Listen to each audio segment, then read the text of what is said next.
वासुदेवाय। ओम नमो भगवते वासुदेवाय।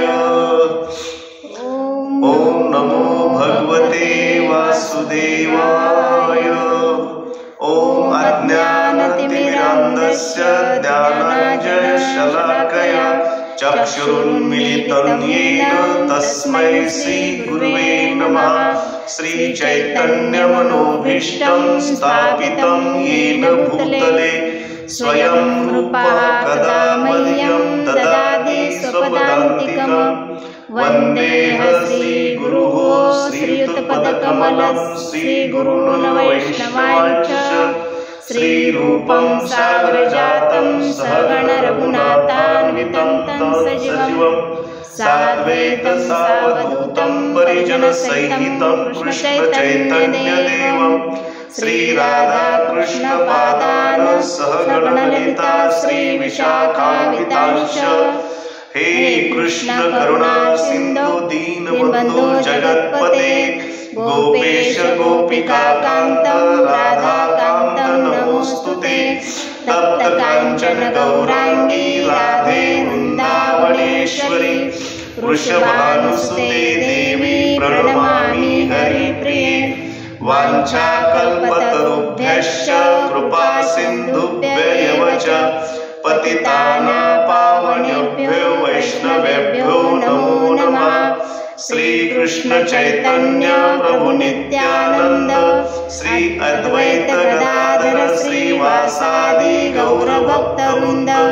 हरे कृष्ण कृष्ण कृष्ण हरे हरे हरे राम राम राम हरे हरे।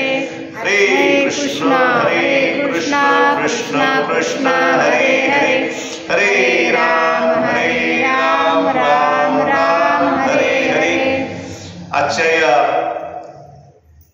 श्रीराम मंदिरामधील मोहोळ येथील श्रीराम मंदिरामधील या आजच्या सोमवारच्या प्रवचनाकरता या मंदिरामध्ये उपस्थित असणाऱ्या भक्तगणांचं मी श्रीकृष्ण कृपा आशीर्वादाने आपलं सर्वांचं सहर्ष स्वागत करतो। आणि आज जो भाग मला प्रभूजींनी या ठिकाणी व्याख्यानासाठी किंवा प्रवचनासाठी किंवा विषय प्रतिपादन करण्यासाठी दिलेला आहे त्या पाठाचं त्या भागाचं आपण या ठिकाणी चर्चा रूपात विश्लेषण रूपात संवाद रूपात एकमेकाला जे काय ग्रंथामध्ये दिलेलं ज्ञान आहे त्या ज्ञानाचंच निरूपण या ठिकाणी मी करण्याचा प्रयत्न करणार आहे। भगवंताचे कृपा आशीर्वाद आपल्या सर्व भक्तांच्या आशीर्वादाने भगवंताचे आशीर्वाद मला लाभोत हीच श्रीकृष्ण चरणी श्रीरामचरणी प्रभुरामचरणी वंदना करून आजच्या या प्रवचनाची सुरुवात आपण करत आहोत। सर्व भक्तवृंदांचं सहर्ष स्वागत। तर आज या ठिकाणी वेद खऱ्या ज्ञानाचा मार्ग असं श्रीमद AC भक्तिवेदांत स्वामी यांनी त्यांच्या आत्मसाक्षात्काराचे विज्ञान या पुस्तकामध्ये वेदच खऱ्या ज्ञानाचा मार्ग असं एक पाठ लिहिलेला आहे। कारण का पूर्वीपासून आत्ताचा माणूस सुशिक्षित झालेला आहे, पण पूर्वीच्या काळी एवढं शिक्षणाचा प्रसार नव्हता। काही मोजक्याच लोकांना ब्राह्मण लोकांना किंवा ज्या शिकलेल्या साधू संत मुनिजनांना या वेदाचं ज्ञान होतं। आता वेदाचं ज्ञान असणं म्हणजे त्यावेळेला फक्त आणि फक्त संस्कृत भाषाच अवगत होती आणि जी बोली भाषा होती ते बोली भाषेतल्या माणसांना वाचन लेखन करता येत नव्हतं। त्यामुळं संस्कृत भाषेचं ज्ञान कोणाला होतं? काही ब्राह्मण वर्गाला आणि वेदाचा अभ्यास करणारे मुनी ऋषी यांनाच ते ज्ञान होतं। व वेद सुद्धा संस्कृत मधूनच लिहिलेले आहे। कुणी लिहिले आहेत वेद?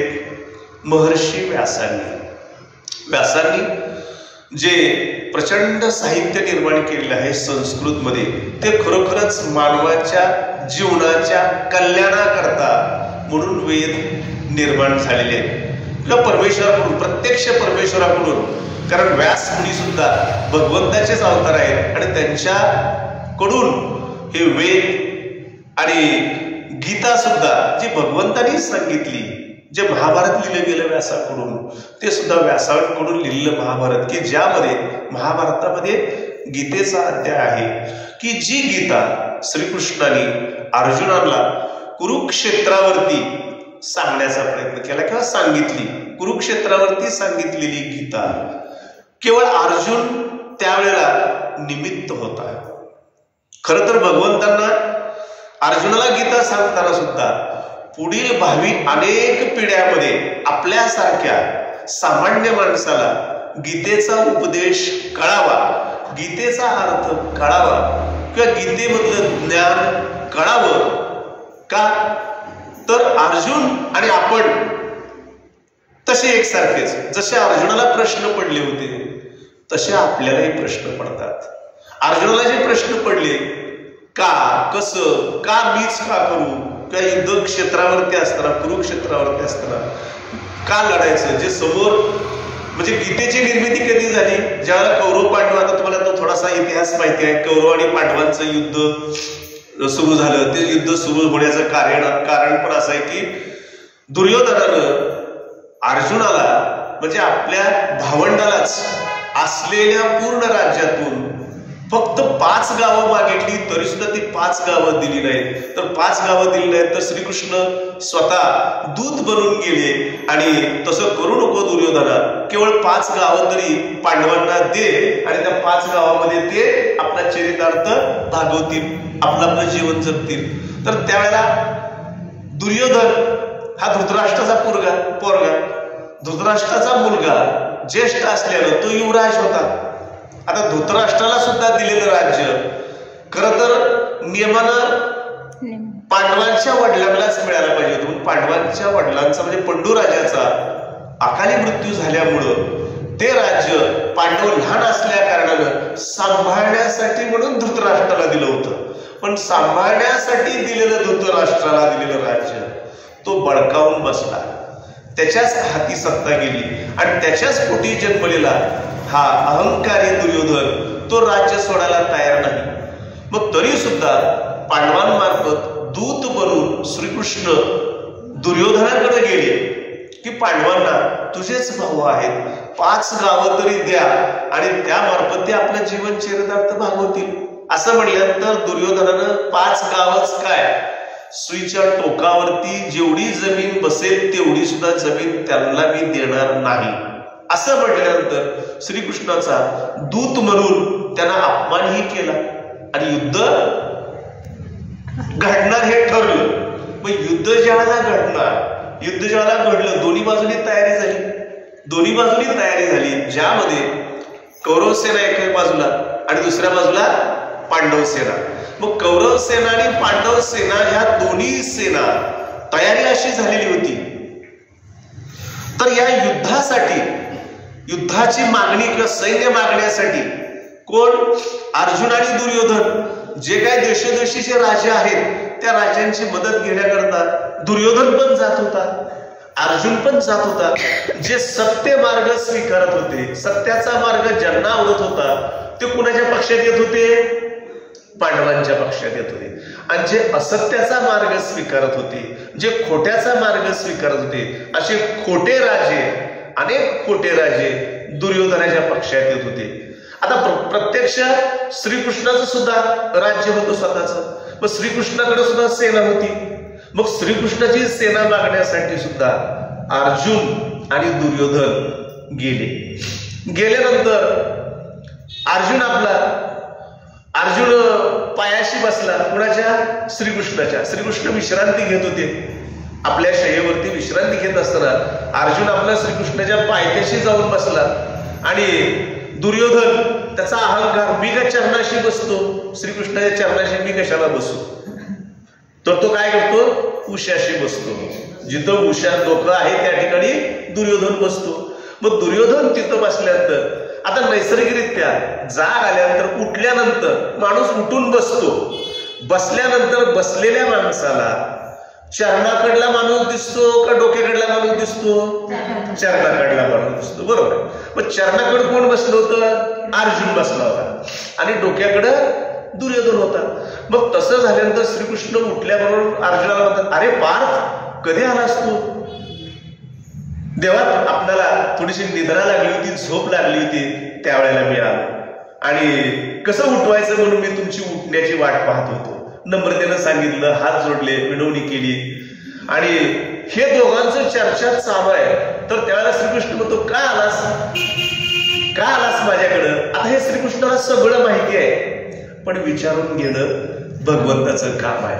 मग का आलास असं म्हटल्याबरोबर दुर्योधन गर्विष्ठ तो पाठीमागे बसला होता.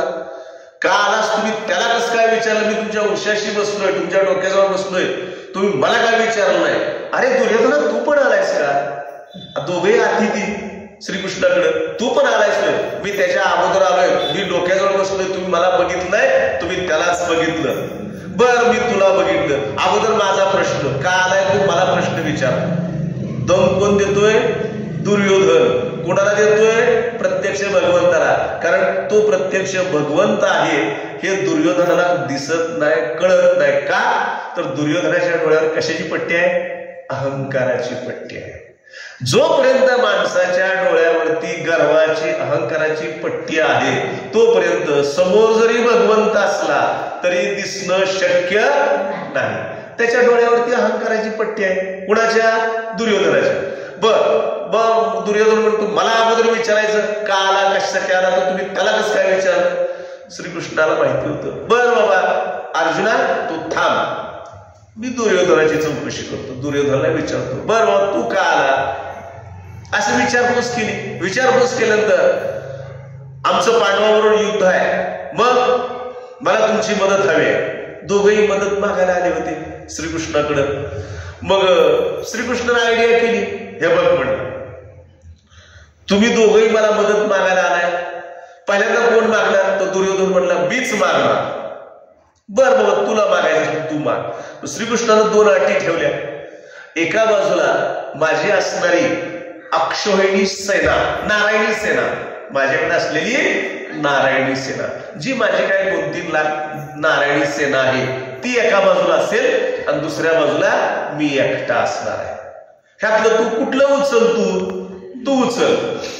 मग हा दुर्योधन गर्वानं आंधळा झालेला. एका बाजूला प्रत्यक्ष भगवंत आहे आणि दुसऱ्या बाजूला त्याची सगळी सेना आहे. मग आता ह्या दुर्योधनाला लक्षात यायला नको का? पण ते लक्षात आलं नाही. ह्या गवळ्याचा पोरगा गायी राखलेला, ह्याला घेऊन काय करू मी? आणि श्रीकृष्णानं आधीही सांगितलं होतं, जरी मी तुमच्या कुणाच्याही बाजूनं आलो, मी हातात शस्त्र घेणार नाही, मी प्रत्यक्ष युद्धात भाग घेणार नाही, मी हातात शस्त्र घेणार नाही. तुम्हाला कुठलं उचलायचं ते उचला. पण तसं म्हटल्यानंतर दुर्योधनानं काय केलं? ह्याला घेऊन काय करू? ही बासरी वाजवून गुराच्या पाठीमागे हिंडलेला एकटा ही श्रीकृष्ण किसना, ह्याला कशाला मी घेऊ? कारण तो भगवंत आहे हेच कुणाला कळलेलं नव्हतं, दुर्योधनाला कळलेलंच नव्हतं. तुला घेऊन काय करू? तुला घेतलं तर तू गुराच्या मागे हिंडणार, तू काय मला सैन्याला मदत करणार नाही, मग तुला घेऊन काय उपयोग आहे? मला तुमची सगळी सेना द्या. तथास्तु, दिली तुला सेना, जा घेऊन. त्याला सेनेचा शब्द दिला. सगळी सेना जी काय 1,00,000, 2,00,000, 2-3 लाख जी सेना होती श्रीकृष्णाची सेना कुणाबरोबर लढणार? आता कुणाच्या बाजूने? दुर्योधनाच्या बाजूने. आता एकटे उरले भगवंत श्रीकृष्ण. अर्जुनाला नमस्कार केला परत एकदा श्रीकृष्णाला. बरं झालं भगवंता, मला भीती वाटली होती, दुर्योधनाचं काम झालं, दुर्योधन उठून गेला. बरं झालं भगवंता, मला तुम्ही हवं होता, आणि जर त्याने तुम्हाला मागितलं असतं तर माझी पंचायत झाली होती. तर तुम्हाला त्यानं मागितलं नाही, हे बरं झालं. अरे पण मी एकटा मी काय करणार? पण अर्जुनाला माहित होतं, मला फक्त तुम्ही माझ्या बरोबर असा, मला फक्त तुम्ही माझ्या बरोबर असा, मला तुम्ही फक्त बरोबर असलं तर माझा विजय झाल्यासारखंच आहे. का? अरे ज्याच्या बरोबर, ज्याच्या पाठीशी प्रत्यक्ष भगवंत आहे त्याची हार होईलच कशी? त्याच्या गळ्यात विजयाचा हार पडणार आहे, त्याची हार होईल का? होणार नाही. आणि अशा पद्धतीनं नारायणी सेना दुर्योधनाला मिळाली आणि प्रत्यक्ष स्वतः श्रीकृष्णाला, आपलं अर्जुनाला स्वतः श्रीकृष्ण उपलब्ध राहिले. या पद्धतीनं दोघांना वाटून मिळाले. मग आता युद्ध ठरलं. कधीपासून युद्ध ठरलं? ते सांगितलं. आता परवा गीता जयंती झाली बघा, मागच्या आठवड्यात गीता जयंती झाली. त्या गीता जयंतीच्या त्याच दिवशी म्हणजे आदल्या दिवशी युद्धाला सुरुवात झाली. युद्ध सुरुवात होणं म्हणजे काय तयारी साधी आहे का? सगळे देशोदेशीचे राजे सगळ्यांना तयार करणं, सैन्य, घोडदळ, हत्तीदळ, सगळंच सैन्य एकत्र गोळा करणं, दोन्ही बाजूनी तयारी झाली. ही तयारी झाली आणि प्रत्यक्षात स्वतः अर्जुन, पांडव आणि ह्यांचं नेतृत्व भीमाकडं, पांडवांचं नेतृत्व, हे सगळे कुरुक्षेत्र, पण आजही पंजाबमध्ये कुरुक्षेत्र हे ठिकाण आहे, आजही तिथं आहे. मग त्या कुरुक्षेत्रावरती हे सगळी दोन्ही बाजूला दोन्ही सैन्य थांबलेले आहेत. एका बाजूला पांडव सेना आणि दुसऱ्या बाजूला कौरव सेना. आता तिथं गेल्यानंतर, कुरुक्षेत्रावरती गेल्यानंतर अर्जुनाला प्रश्न पडला, आता ह्या सैन्याबरोबर आपल्याला लढायचं आहे. मग ह्या सैन्याबरोबर लढायचं आहे म्हटल्यानंतर लढण्यासाठी, माझ्या विरोधात लढण्यासाठी कौरव सेनेतले, कौरव वंशातले कोण कोण आले हे मला बघायचं आहे. ही मनात भावना कोणाच्या निर्माण झाली? अर्जुनाच्या. ही श्रीकृष्णाचीच खेळी आहे, लक्षात घ्या. मग श्रीकृष्णाने काय केलं? ठीक आहे, तुला कोण कोण बघायचं आहे ना? मग रथ घेतला पुढं, सगळं दोन्ही बाजूला युद्ध आता सुरू होणार आहे युद्ध. पण त्या युद्धाच्या अगोदर श्रीकृष्ण तर सारथी झालेले आहेत, अर्जुनाचे सारथी झाले आहेत. मग श्रीकृष्णाने सारथी म्हटल्यानंतर ड्रायव्हर म्हणले, सगळं अर्जुनाचा ड्रायव्हर असतो. पण रथ पुढं घेऊन चल म्हणलं. रथ आज सैन्य दळामध्ये नेल्यानंतर त्यांचा म्होरक्या कोण? त्यांचा सेनापती कोण? तर पितामह भीष्म. कौरवाची सेना, कौरव सेनेचा मुख्य कोण? पितामह भीष्म. भीष्म पितामह, की जो सर्वात पितामह भीष्मांना सगळ्या नातवंडात लाडका कोण असेल तर अर्जुन होता. लहानपणापासून इतका आजोबाचा लाड, सगळ्यात जास्त नाताचा लाड केला तो अर्जुनाचा.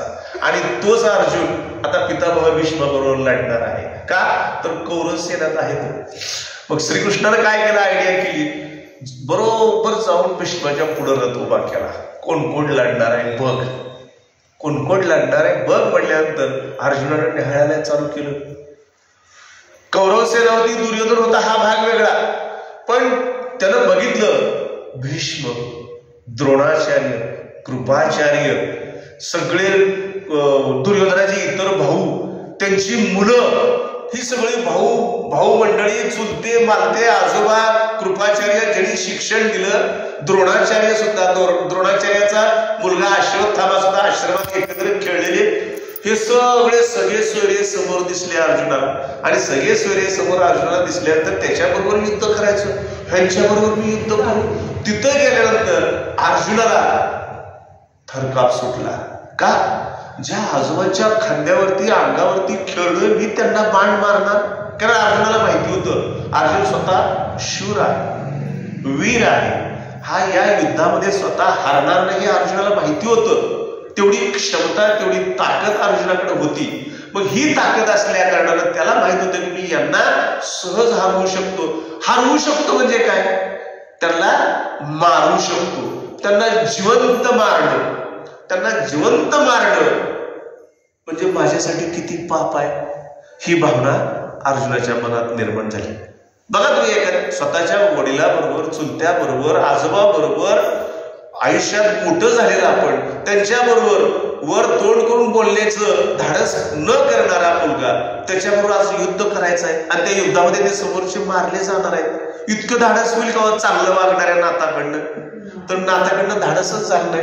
ही सगळी खेळी कोणाची होती? श्रीकृष्णाची खेळी होती. कशासाठी तशी खेळी केली होती? तर पहिल्यांदा भीष्मासमोरच नेऊन उभं केलं. कशासाठी? आता जर समजा ह्याच्या मनात भावना आल्या श्रीकृष्णाबद्दल, भीष्माबद्दल आदर निर्माण झाला, कृपाचार्य, द्रोणाचार्य, आताच जे काय व्हायचं ते होऊ दे. ह्याचा जो मनात आदर झालेला आहे निर्माण, ह्याचं मन पगळलेलं आहे, ह्या पगळलेल्या अवस्थेमध्ये अर्जुन आता अडकणार आहे. कुठल्या प्रश्नात अडकणार आहे? ह्यांना मारू का सोडू, मारू का सोडू?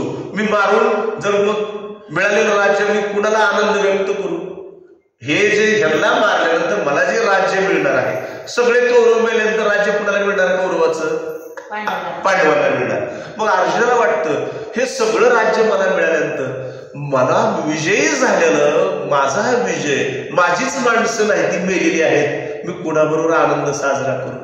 साधी गोष्ट आहे की 12वीला 10वीला पोरगा आपलं पास झालं तर ते पहिल्यांदा कुणाला येऊन सांगावंच वाटतं त्याला, आई वडील आजी आजोबा ह्यांना सांगावं वाटतं त्याला. आणि जर हा पास झालाय, हा आनंद व्यक्त करायला आजी आजोबाच नाहीत, आई वडीलच नाहीत, तर मी हा आनंद कुणाबरोबर साजरा करू. हे असला विजय मला उपयोगाचा आहे का? नाही. मग कृष्णाला म्हणतो अर्जुन, देवा मग ह्यांना मारून मी नरकात जाण्यापेक्षा मी का नरकात जाऊ? आजी आजोबा चुलते मानते गुरुवरती, ज्या गुरुनी मला विद्या दिली त्या विद्येचा उपयोग मी गुरुवरती करावा का? मी कसं करू? अरे देवा भगवंता, मी ह्यांना कसं मारू? हीच तर परीक्षा श्रीकृष्णाला घ्यायची होती. का? ह्याच्या मनात ही साधू वृत्ती निर्माण झाली. कुणाच्या? अर्जुनाच्या. ह्याच्या मनात साधू वृत्ती निर्माण होते का नाही हे पण श्रीकृष्णाला चौकशी करायची, टेस्ट करायचं होतं. श्रीकृष्णाला जाणून घ्यायचं होतं की त्याच्यामध्ये साधू वृत्ती आहे का नाही. का? तर तो प्रिय शिष्य होता. कोण? अर्जुन. मग श्रीकृष्णाचा प्रिय शिष्य सुद्धा कसा असायला हवा? सभ्य, आदर करणारा, मान करणारा.